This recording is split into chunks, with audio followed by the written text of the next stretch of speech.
小菜，尋回一碗湯，最艱苦都掩蓋。香港人生活比較急促咧，晚飯係最能夠同家庭啊、朋友啊一齊做一個溝通咯。咁所以我哋希望我哋啲歌都係即係幫佢哋係一種聯繫啊，幫佢哋溝通咁樣。創作靈感咧就係夠癲，太過平常其實創作唔到噶。咁呢個亦都係一種生活態度咯。即不斷去創作，其實係一個提升自己其中一樣嘢嚟嘅。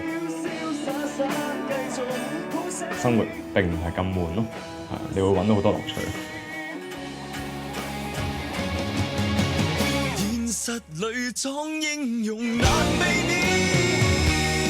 我哋中意上台表演咧，係因為覺得自己存在啊！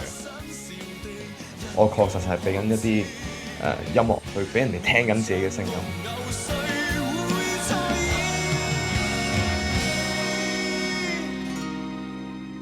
音樂令到我嘅生活係唔平凡咯。